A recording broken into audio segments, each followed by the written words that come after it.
की बात सुन बोल उठे कपिराय, जय पाने के लिए है यह भी उचित उपाय। तब हनुमान जी की बात सुन करके सुग्रीव कहते हैं, फिर भी मेरी यह सम्मति है, निज दूत प्रथम भेजा जाए, जो बैरी के मन का बल का सारा ही भेद लगा लाए। सुग्रीव कहते हैं कि मेरा विचार तो ये है कि लंका में सबसे पहले एक दूत को भेजा जाए, जो बैरी के मन का और बल का सारा भेद लेकर के आए।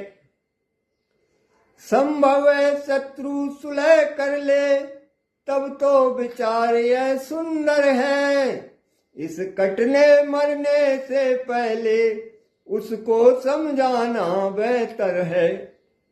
हो सकता है दूत के समझाने पर रावण सुलह कर ले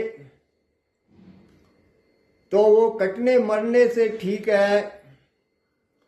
तुम बुद्धिमान हो हनुमान, कहते हो बात ठिकाने की, फिर एक बार बस तुम ही वहां तकलीफ उठाओ जाने की।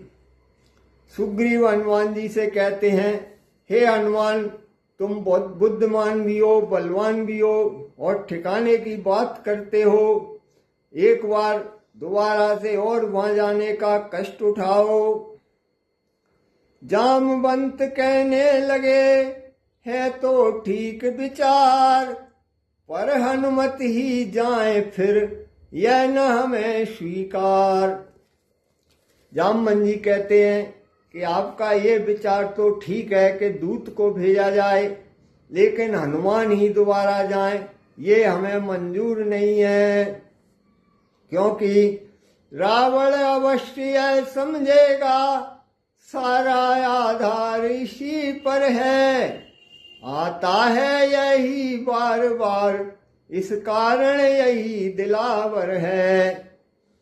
हनुमान जी को दोबारा भेजने से रावण ये समझेगा कि सारा आधार इसी के ऊपर है, क्योंकि बार बार यही आता है, इसका अर्थ है केवल यही बलवान है।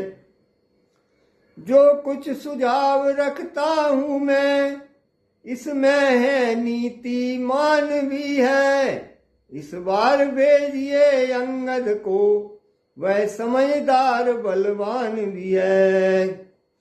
जामवंत जी कहते हैं कि मैं एक सुझाव रखता हूं कि इस बार अंगद को भेजिए, वो भी समझदार है और बलवान भी है।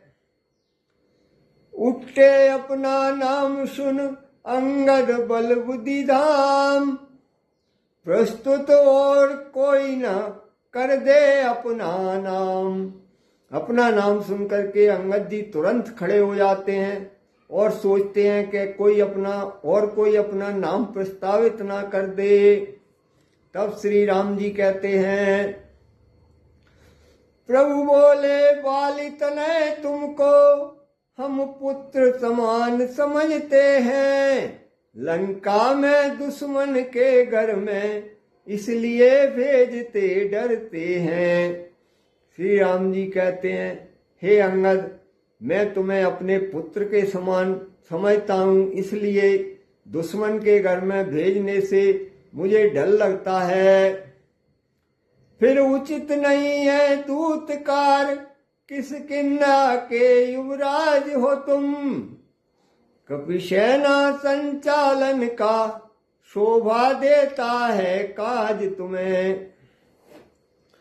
फिर इसलिए भी उचित नहीं है क्योंकि तुम किष्किंधा के युवराज हो। युवराज को तो सेना का संचालन करना ही शोभा देता है, दूत का कार्य शोभा नहीं देता।